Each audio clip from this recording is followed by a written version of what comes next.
I'm very happy that Gladys is miserable because Gladys makes me sick to the bottom of my soul. She really do. She's the gum at the bottom of my shoe. I despise that woman. She's just nasty. And now she can't sell none of Sasha's stocks because the lawsuit is happening over the Deceptor because of Tracy's conniving self. So, yep, I'm here for it though. So I hope that means that Miss Wu's about to squash Gladys like a bug and take out the trash because Gladys is the trash of Port Charles. And I loved how both Maxie and Lucy just gave her instant attitude, said, "Not right now." And then Gladys tried to talk that BS talk about, no, because I need the money for Sasha's medical bills that are piling up. And then they said, well, Sasha has health insurance. Yeah, but her deductibles. Get out of here! Get out of here with that nonsense. Everybody knows Gladys was full of shit, and I'm happy that karma is slowly starting to catch up to Gladys. Ooh, I cannot wait until that witch is exposed. I want Sasha and everyone to just line up and beat Gladys down, and then let Miss Wu kill her because Miss Wu has been on for a while. She's a mob boss. She got to make an example. She needs one body under her account that is important into the well, not important into the show, but from the show. So obviously, I highly doubt she's gonna be able to kill off Hat Daddy. So I really think that's a fitting conclusion to the story that Miss Wu's the one that kills Gladys and or that doctor. That way, but Gladys is more whatever. She's connected to Sonny, so that will be one good notch under Miss Wu's belt. If they're gonna establish Miss Wu as a force on the show, then let's start that off by her being the one to bump off Gladys. I would love that. After Sasha gets to cuss her out, strangle her, and slap her half to death, and everybody else. After Sonny puts the fear of God into Gladys too, then let her turn to Miss Wu out of desperation. Then Miss Wu pulls a 2016 Julian with Carlos and stabs thing right in Gladys right in the stomach. Gladys dies painfully. That's the way I want that to play out. Or 2 bullets in the head, whatever does the trick. I'm good with it. Because Gladys is pure evil. Just a horrible woman. She is. But as far as that Deceptor story, I'm like, I never really cared for it until today. I was like, well, I guess we'll stay tuned to see how that turns out. Because I know that had to do with Martin and that other guy from that other show. So I'll stay tuned for that one. I'm gonna move. So moving on, we had Carly and Sonny because Sonny wanted to know from Carly about her visit to Pentonville, and then both Sonny and Carly don't like Austin, and then Carly just had to take a shot at my Ava. Talk about, well, Ava's a trouble magnet, so I'm not surprised that Austin is trouble too. I'm like, I would come at Carly, but let's be fair, Ava did switch her son's pills, and Ava is keeping a secret about Nina knowing about the SEC. So Carly want to throw a little shade Ava's way, then whatever. She wasn't there, so you get a pass for today, Carly. Petty, but I'm okay with it. Yeah, but yeah, they both want to know why Drew would risk anything to save Cyrus. They're both not happy about that. But Sonny confirmed that Book is a little punk. But it's funny how Sonny stepped up against Book with Drew, but he didn't do a damn thing when Book was bullying Spencer though. Didn't care one bit. I mean, I'm not saying he didn't care, but he definitely didn't do anything about it. Book acted like he didn't care. He knows, and Book knew that Spencer's uncles were protecting him. He had Victor, Sonny, and Cyrus all protecting him, and Book did not care. He still wanted to deal with Spencer. So now all of a sudden, but with Drew, now Book is scared of Sonny now. Interesting. But yeah, that was a decent scene between that, and then she just said anything, but just Sonny don't trust Austin, and he's looking to the bottom of it of why he don't trust him, and we're gonna wait for that. Double C put this scenario, and I thought about it from the first time when I saw them interact. I think that Cyrus might actually be Austin's biological father. That's gonna definitely be a good twist for the show, because him being a Quartermain was a flat storyline that just wasn't working. That side of his character just wasn't working. So him being Cyrus's son makes him related to Laura, Spencer, Martin. That's just that's some good drama going on in there to be in that connected to that side of the family that could give him a little bit more longevity, because he's just a long lost Quartermain. None of those Quartermains after him. So what's the point? Him just being the Quartermain, and when he could be Cyrus's son. That's more drama for the show. So I don't know if that's the official writer's plan, but that would be a good one, because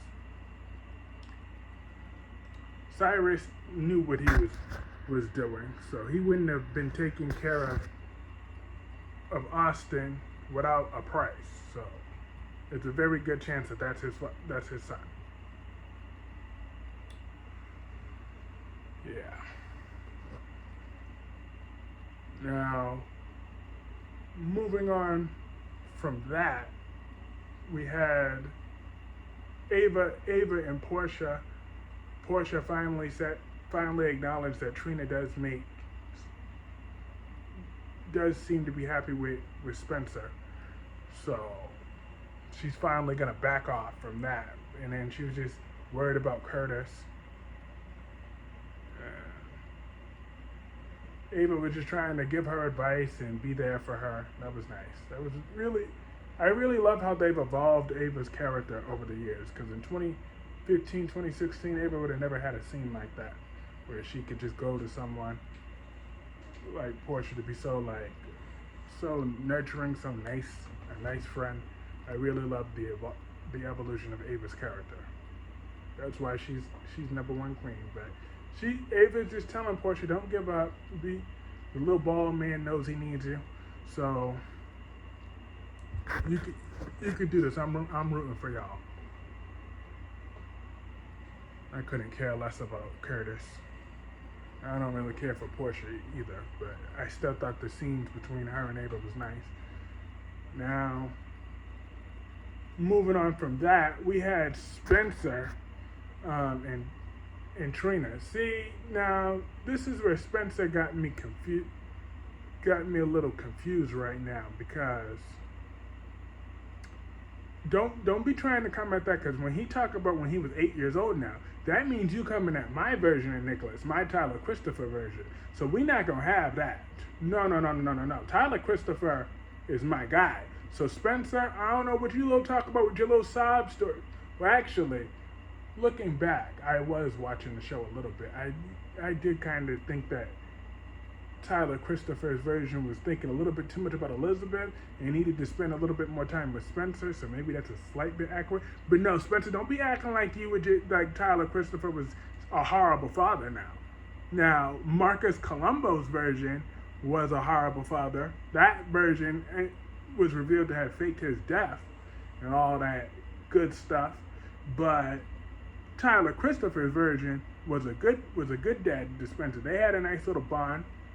Okay, they did. So Spencer talked about, oh yeah, because Chandler was my only best friend. I just would look around with kids was hugged by their moms. I wish it was me. Well, I know Spencer wanted Britt to be his mother, but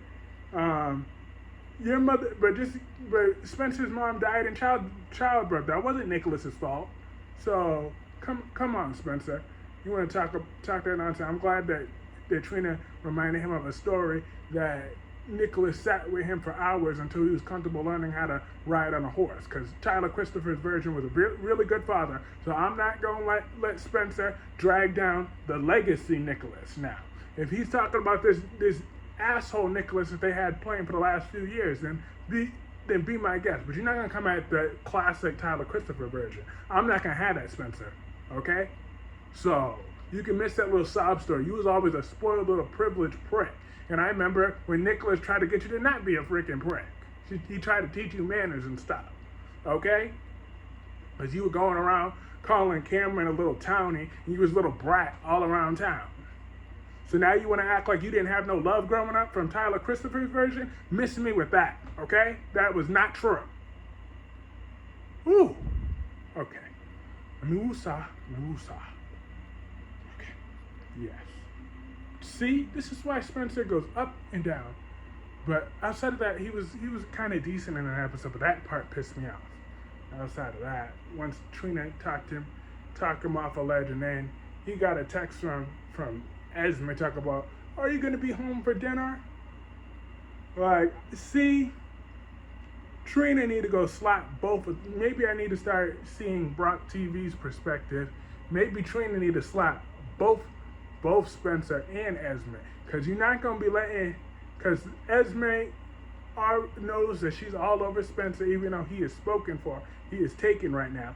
Esme need to back off. And I need Trina to get her little backbone on, go over to Esme's house and slap the taste out of her, and let's get to slapping. Let's get to fighting. Let's get the Vaseline. As long as Trina's minding her damn business as far as Ace is concerned, I'm cool with her beating Esme's ass. Because Esme, no. You don't need to be with Spencer anyways. So you all can miss me with all that.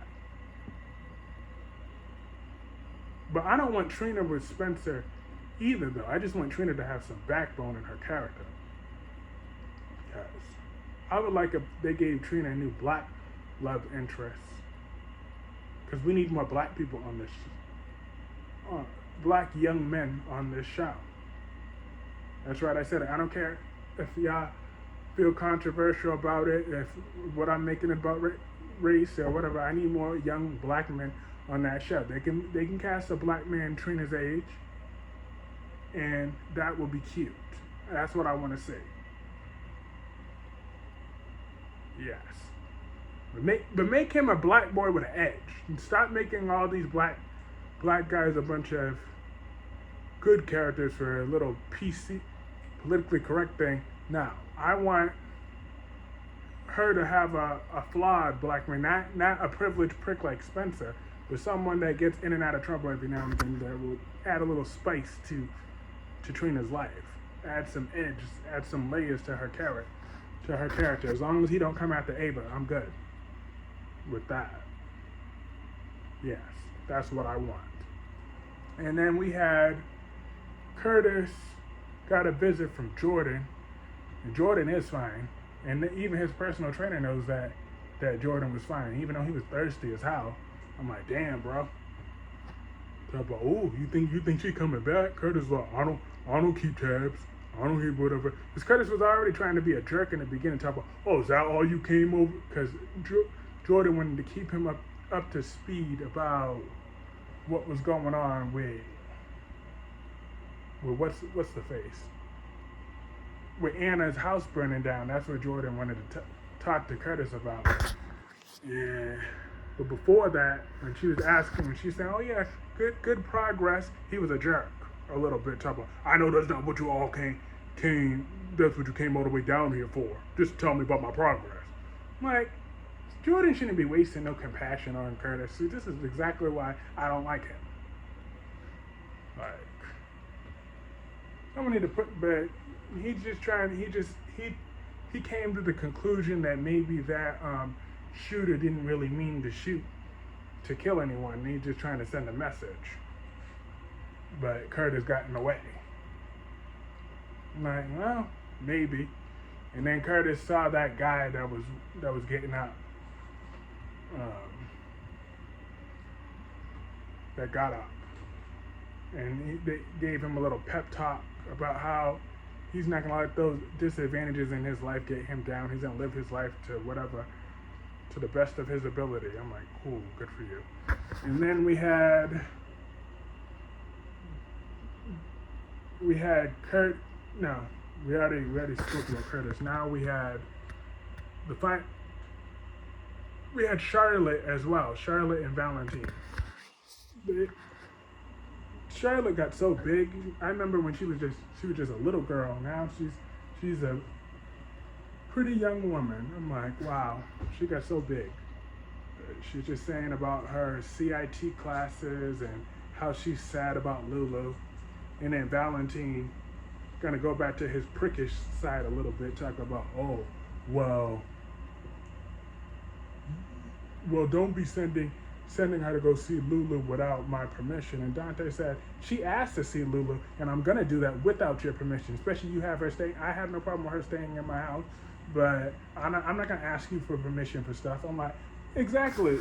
Like, Valentine, don't go too much backwards, because that was the type of asshole he would have been in 2017, 2016.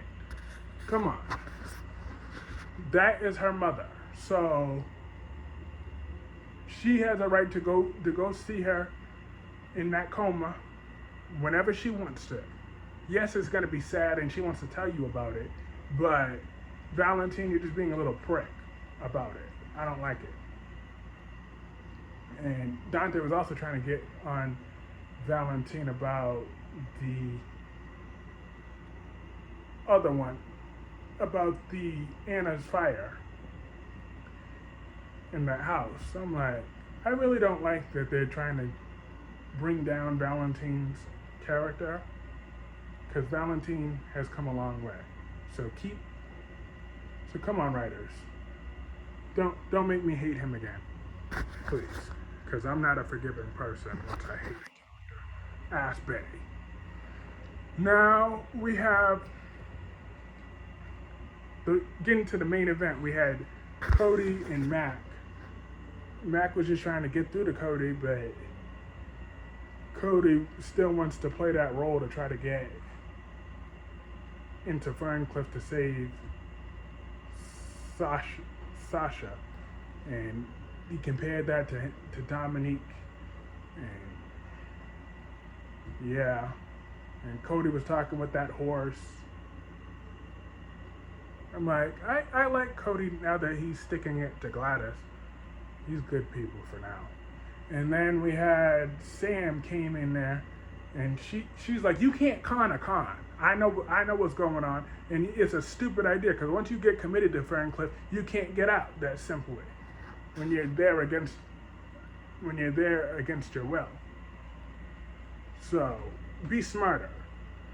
But Cody's like, well, could you help me get committed? She said, no, I'm not doing it. So I'm like, they got to think of something though, because Gladys needs to get got, Sasha needs to be free, and yes, that's just what needs to happen. So that was everything in this episode.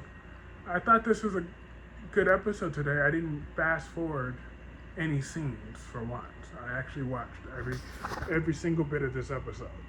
So let me know what y'all thought in the comment section about the episode in general, and hit the like button if you enjoyed. That really does help me out, and I hope you all have a great rest of your day. Thank you for watching. Peace.